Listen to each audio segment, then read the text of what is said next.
만일 여러분이 타임머신을 타고 과거로 돌아갈 수 있다면 여러분 언제로 돌아가고 싶으십니까?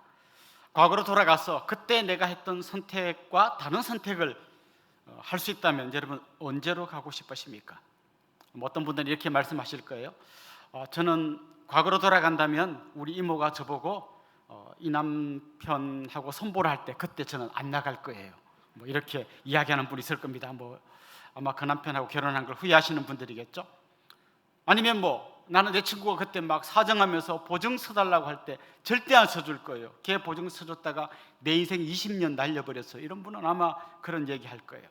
큰 사고를 당했던 분들은 이렇게 이야기할 겁니다. 그 사고가 나는 현장 근방에도 저는 안 갈 겁니다. 이렇게 이야기하겠죠. 그럼 거꾸로 여러분 미래로 갈 수 있다면, 혹시 여러분의 10년 후, 20년 후로 갈 수 있다면 그때 여러분 미래의 여러분의 모습을 본 다음에 어떤 생각을 할 것 같습니까? 만약에 20년 후에 미래로 갔는데 너무나 병들어서 비리비리한 나를 봤다면 그분은 현재의 삶을 바꿀 겁니다. 술, 담배 끊고 새끼 꼬박꼬박 먹고 운동 열심히 해서 건강을 지켜야겠습니다. 이렇게 바꾸겠죠. 열심히 돈 모아가지고 자식들한테 물려줬는데 미래로 가봤더니 그 자식들이 그 돈 때문에 지지고 볶고 싸우고 원수되는 걸 만약에 보게 된다면 돈 모아서 자식들 물려줄 생각하지 말고 좋은 일에 많이 쓰자, 이렇게 아마 생각이 바뀔 수도 있을 겁니다. 그런데 여러분 잘 아시는 것처럼 우리는 과거로 돌아갈 수도 없고 미래로 미리 가볼 수도 없습니다. 물론 과거와 미래 사이에는 어떤 차이가 있습니다. 과거는 이미 지나간 것이기 때문에 뒤집을 수는 없습니다. 그런데 미래는 아직 오지 않았기 때문에 미리 우리가 미래를 가볼 수는 없지만 예측해보고 거기에 맞게 현재의 삶을 좀 바꿀 수는 있을 겁니다. 그래서 많은 사람들은 미래를 예측해보려고 많이 노력합니다. 제일 좀 수준 낮게 예측하는 건 이런 거죠. 신년 초에 토정 비결 이런 거 보러 가는 거죠. 올해 내 운세가 어떤지 좀 봐주세요. 삼재가 겹쳤군요. 이런 얘기 들은 사람은 물가도 안 가고 등산도 안 가고 위험한데 안 가려고 할 겁니다. 물론 예수 믿는 사람은 이런 거 안 믿죠. 근데 안 믿는다고 하면서 있잖아요. 신문에 나오는 오늘의 운세 이런 거는 보더라고요. 그래서 안 믿는다며요. 믿어서 보는 게 아니라 재미로 봅니다. 봤더니 63년생 토끼띠 오늘 동쪽으로 가면 귀인을 만날 것이다. 이렇게 보고 그럼 오늘 동쪽이니까 수원 쪽에 가서 영업을 해볼까? 김 사장님 만나볼까? 안 믿지만, 안 믿는다고 하면서도 그런 것도 혹시라도 어차피 안 믿지만 이렇게 하시는 분들도 있죠. 이것보다 좀 더 나은 미래 예측은 이런 거죠. 전문가들의 이야기를 듣는 거죠. 어느 지역에 아파트 값이 오를 것 같습니다. 전문가의 견해로 거기 아파트를 사야겠다. 어느 지역에 아마 신도시가 들어올 것 같습니다. 거기 땅을 좀 사야겠다. 이 전문가의 말을 듣고 움직이는 분들도 있죠. 아예 이게 학문으로도 나와 있습니다. 미래학이라고 하는 학문이 있습니다. 여기 보면 좀 더 아주 과학적으로 미래를 예측하죠. 앞으로 4차 산업혁명이 점점 활성화될 것이고 AI가 모든 정보를 모아서 빅데이터를 만들어낼 겁니다. 그리고 이걸 따라서 우리가 사업을 하게 되는 그런 시대가 올 겁니다. 자율주행차가 나와서 그냥 우리는 핸드폰 보면서 차가 알아서 나를 목적지까지 데려다주는 그런 날이 올 겁니다. 그리고 앞으로 유망한 학과는 이런 거고 앞으로 사양산업은 이런 겁니다. 이런 걸 딱 전문가의 또 전문 지식을 들은 다음에 우리 아들을 어느 학과에 보내야 될까? 이건 미래에 망하는 학과래. 너 이 학과에 가야 돼. 이래가지고 아마 이렇게 보내기도 할 겁니다. 그런데 진짜 그 전문가의 예측이 맞는지 틀리는지는 끝까지 가봐야 합니다. 집값이 오른다고 했는데 폭락할 수도 있고요. 미래 유망한 산업이라 했는데 아직 우리 아들이 현장에 나갈 때까지는 유망하지 않은 그런 학과일 수도 있습니다. 우리는 뭔가 좀 불분명한 것에 그래도 기대를 걸고 그 미래를 예측하면서 현재를 바꾸어 보려고 하는 것이죠. 그런데 놀랍게도 진짜 확실한 미래, 이건 정말 너무 확실한 거고 절대 틀릴 수가 없는 미래에 대해서 사람들은 의외로 별로 관심을 갖지 않습니다. 분명하게 다가올 미래이고 그것 때문에 현재의 삶까지도 바꾸어 놓는 너무 중요한 건데 사람들이 별로 생각하고 싶어 하지 않는 그 미래는 뭘까요? 바로 죽음입니다.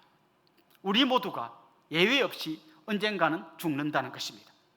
그리고 그 죽음은 그 미래에 일어나는 일로 끝나는 게 아니라 그 죽음 이후에 어떻게 되는가를 어떻게 된다고 믿는가에 따라서 그 사람의 현재의 삶도 완전히 달라지게 되는 것이죠. 어떤 분들이 이렇게 믿습니다. 인간은 물질이고 죽으면 끝나는 거야. 죽으면 그냥 흙으로 돌아가고 그 뒤에는 아무것도 없어. 만약 이걸 믿는다면 있잖아요, 지금 살아있는 이 삶이 전부예요. 그래서 어차피 죽으면 끝나는 거니까 살아있는 동안, 그게 뭐 30년이 됐든 40년이 됐든 그 남은 시간 동안 내가 하여튼 재밌게 멋지게 한번 살아보자. 뭐 필요하다면 남을 좀 밟아서라도 내가 올라가고 훔쳐서라도 좀 돈 좀 만들어 가지고 그걸로 한번 내 인생 멋지게 살고 끝내자, 이렇게 생각할 거예요. 옛날 유교를 신봉하던 우리 어르신들의 생각은 이런 거죠. 내가 죽으면 제삿날 제사밥 먹으러 와야 되는데 그때 제사를 지내줄 사람은 바로 우리 장손, 우리 장남 그리고 장손이니까 앞으로 내가 살아있는 동안 다른 자식들은 필요 없어. 이 장남 장손한테 잘해줘야지. 그래서 막 유산의 대부분을 장남에게 물려주고 장손에게 물려주는 이유가 내 제사를 지내줄 아들이기 때문에, 손주기 때문에 그렇게 했던 것이죠. 자, 그렇다면 성도들에게 있어서 죽음은 어떤 걸까요? 우리 성도들은 죽음이라는 말을 재미나는 문학적인 표현으로 바꿉니다. 죽는다라는 말 대신에 요단강을 건너간다, 이런 표현을 많이 씁니다. 찬송가에도 나오죠. 요단강 건너가 만나리. 요단강을 건너간다, 이게 바로 우리 성도들이 흔히 말하는 죽음을 뜻하는 말이죠. 그렇다면 요단강 너머에는 어떤 세상이 기다리고 있을까요? 오늘 본문은 여기에 대한 너무나 정확하고 중요한 답을 우리에게 주고 있습니다. 오늘 본문이 이야기하는 가장 중요한 주제는 이겁니다. 죽음 후에는 하나님이 준비하신 새로운 세상이 기다리고 있다라는 것입니다. 죽음으로써 끝나는 게 아니라 죽음 이후에 새로운 세상이 기다리고 있다는 것이죠. 특별히 1절에 보면 이렇게 말씀하십니다. 만일 땅에 있는 우리의 장막집이 무너지면 하나님께서 지으신 집, 그 손으로 지은 것이 아니요 하늘에 있는 영원한 집이 우리에게 있는 줄 아느니라. 자, 여기 보면 땅에서 장막집이 무너지면 이런 말이 나옵니다. 바울이 장막을 만드는 일을 했죠. 텐트를 만드는 일을 했습니다. 그래서 이 장막에 대해서 잘 아는데 그걸 비유로 가지고 온 거죠. 여기서 장막집이 무너진다라는 말은 우리가 살고 있는 아파트가 무너진다는 얘기가 아니라 바로 우리 몸을 이야기하는 겁니다. 텐트가 오래 쓰면 점점 낡아지고 구멍이 나고 찢어지는 것처럼 우리 몸이 점점 낡아집니다. 우리 4장 말씀에 나왔던 것처럼 우리의 그 사람은 점점 낡아집니다. 계속 낡아지다가 어느 순간 되면 마치 장막집이 무너지는 것처럼 더 이상 우리 육신은 지탱해낼 수 없는 그런 죽음의 시간이 온다는 것이죠. 그럼 어떻게 되는가? 그때 하나님께서 사람의 손으로 만든 장막과는 다른 하늘의 집을 미리 준비해 두신다는 거예요. 여기서 하늘의 집, 하나님이 만드신 집이라는 말은 초호화 맨션, 이런 어떤 우리가 사는 그런 저택을 이야기하는 게 아니라 지금 장막집이 우리 몸인 것처럼 하나님이 만드신 집이란 말도 새로운 몸을 준비해 주신다는 말이에요. 그러니까 이렇게 낡아진 이 몸 말고 새로운 몸을 입게 된다는 거죠.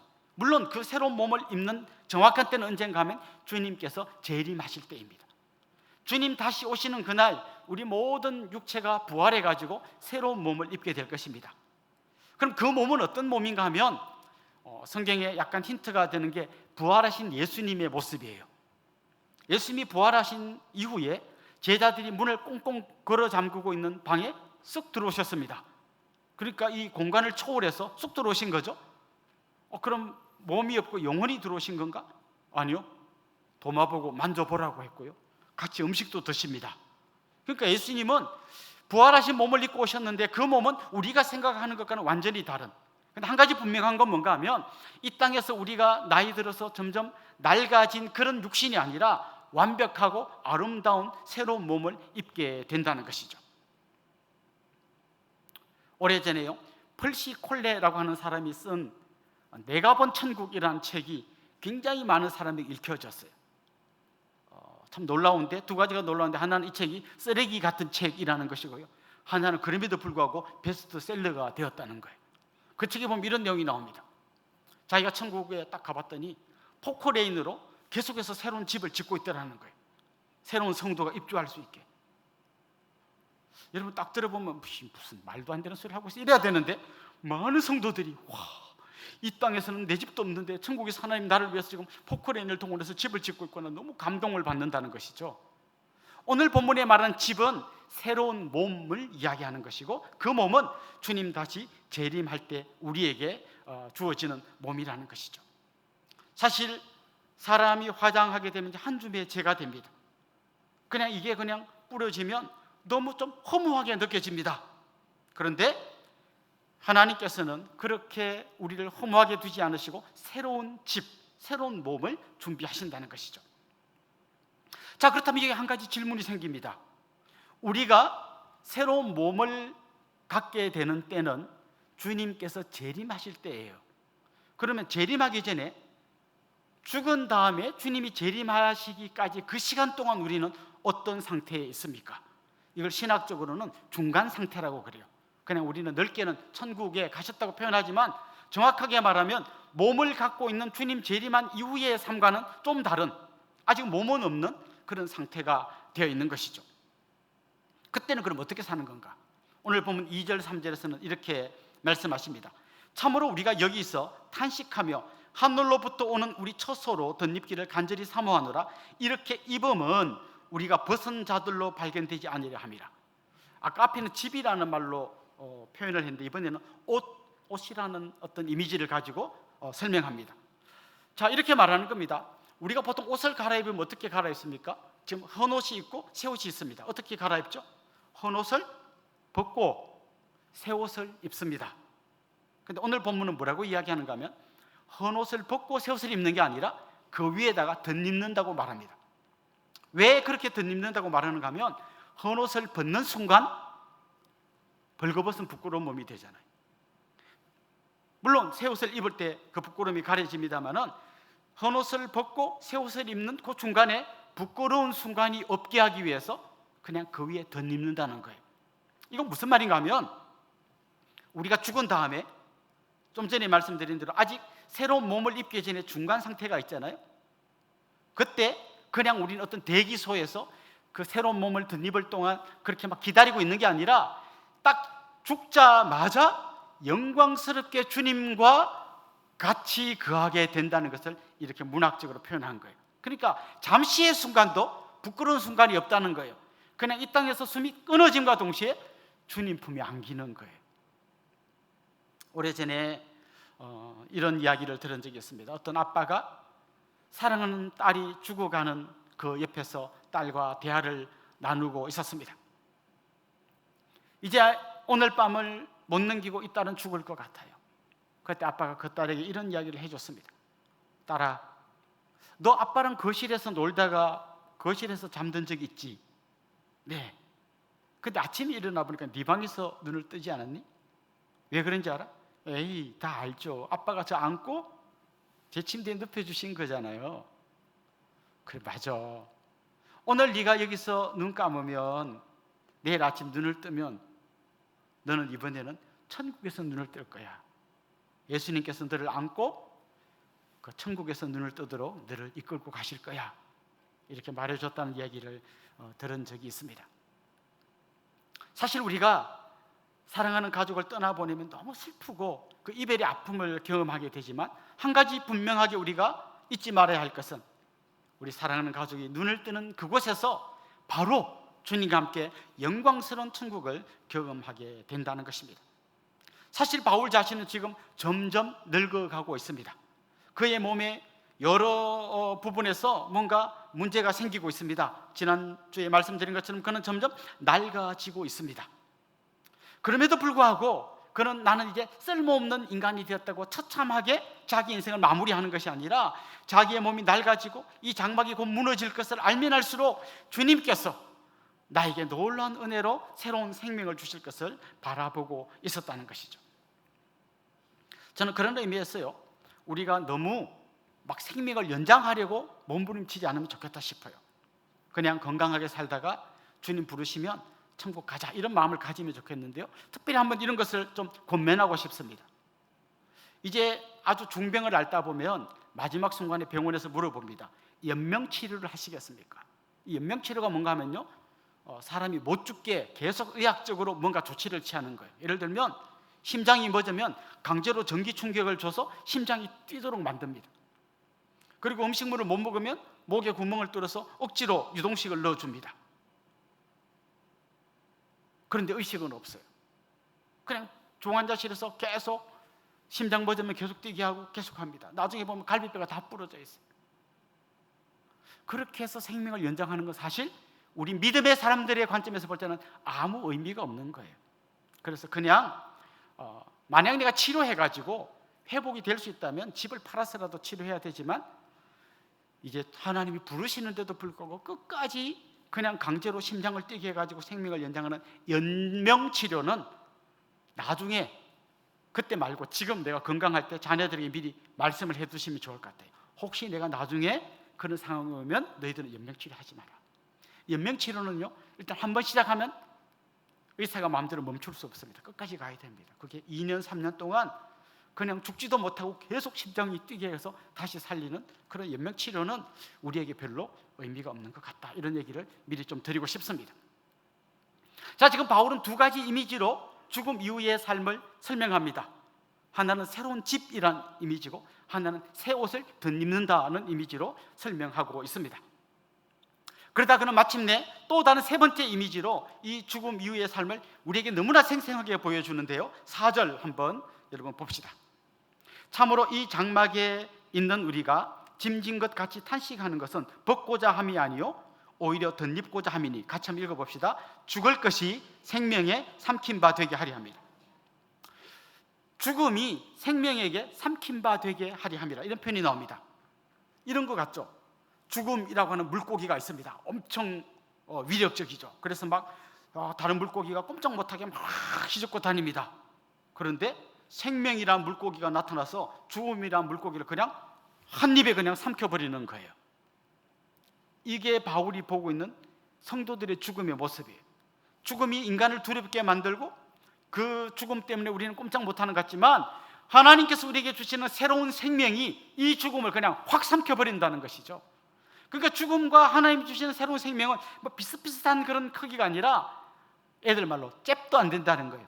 죽음이 대단한 것 같지만 하나님이 주신 생명에 비하면 잽도 안 된다는 거죠. 그냥 한 입에 삼켜버린다는 것입니다. 사실 죽음은 죄의 결과로 찾아온 겁니다. 그리고 죽음은 인간에게 가장 비참한 것이고 가장 절망적인 것입니다. 그런데 이 죽음의 현장 한복판에 예수님이 오셨습니다. 그리고 우리의 죽음을 대신해서 예수님이 가장 비참하고 가장 절망적인 죽음을 통과하셨습니다. 그런데 놀라운 것은 그렇게 주님이 죽음을 통과하심으로써 우리에게 생명을 주셨습니다. 그렇게 주님이 가장 비참하고 약한 죽음을 통과하심으로써 우리에게 승리를 주셨습니다. 저는 이걸 이렇게 설명하고 싶습니다. 다윗과 골리앗이 싸웠잖아요. 그리고 마지막에 다윗이 골리앗의 목을 베입니다.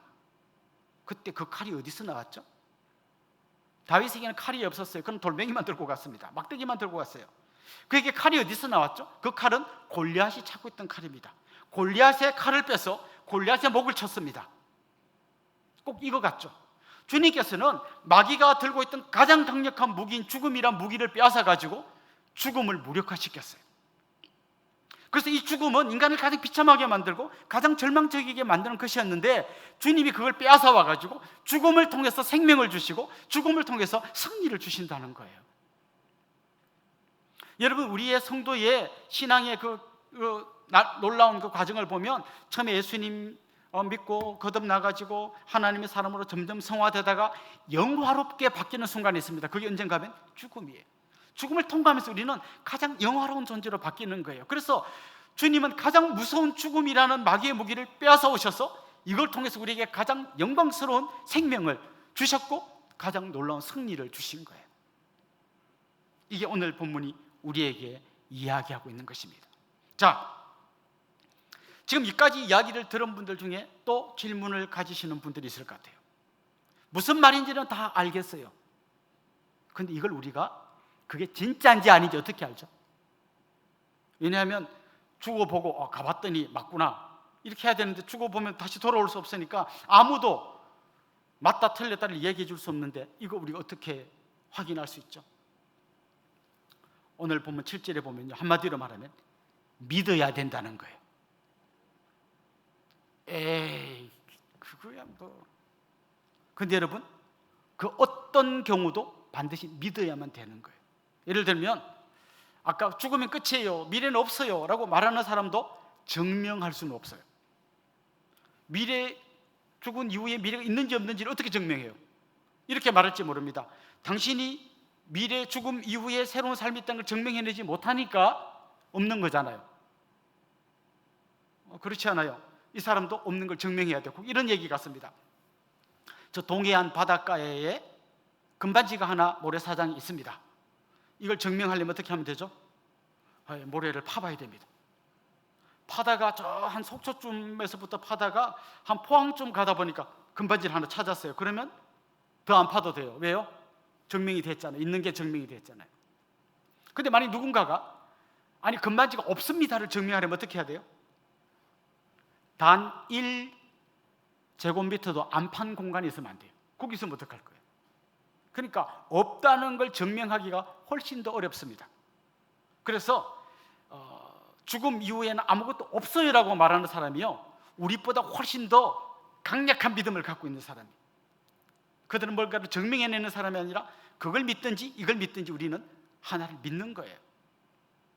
그런데 죽음이 끝이라고 믿는 사람들은요, 옆에서 보면 너무 불쌍해요. 사랑하는 가족이 젊은 나이에 세상을 떠났는데 그게 끝이야. 너무 불쌍해요. 그런데 우리 성도들은 이렇게 믿습니다. 끝이 아니고 새로운 삶을 시작하는데 주님과 함께 영광스러운 삶을 살게 될 겁니다. 그래서 분명히 가족과 헤어지는 슬픔은 있지만 그 안에 놀라운 소망이 함께 들어있는 것이죠. 저도 얼마 전에 우리 장인어른이 돌아가셨습니다. 저는 어릴 때 우리 아버님을 여였기 때문에 그 장인어른이 우리 아버지 같은 분이에요. 근데 그분이 돌아가셨어요. 그 헤어짐의 슬픔, 이별의 슬픔은 다른 어떤 말로도 설명할 수 없지만 그냥 슬픔이 절망으로 이어지지는 않았어요. 그 안에 놀란 소망이 있는 거예요. 이 땅에서 호흡이 멎는 그 순간 주님의 품에 안겨서 영원한 영광의 삶을 사시게 된다는 그 소망을 갖게 되는 것이죠. 자, 이까지 왔는데도 아직 마음에 뭔가 찜찜한 분이 있습니다. 좋아요. 근데 믿으라고 하는데 안 믿어지는데 이거 어떡하죠? 오늘 보면 이렇게 이야기합니다. 5절 말씀 한번 보십시다. 곧 이것을 우리에게 이루게 하시고, 같이 읽어봅시다. 그 뒤에 보증으로 성령을 우리에게 주신 이는 하나님이시니라. 이 보증이라는 말이 나와요. 여러분 혹시 월세로 집을 얻거나 아니면 가게를 얻을 경우에 보통 월세 계약할 때 이렇게 하죠. 보증금 2천만 원에 월세 100만 원 이런 식으로 하죠. 자, 이 사람이 월세를 계속 낼지 안 낼지 몰라요. 안 내면 나는 너무 힘들잖아요. 그런데 그럼에도 불구하고 내가 믿고 줄 수 있는 건 이 사람이 보증금을 2천만 원 그렇기 때문이에요. 이 사람이 월세를 안 내면 내가 보증금에서 깎아 나가면 되는 거니까요.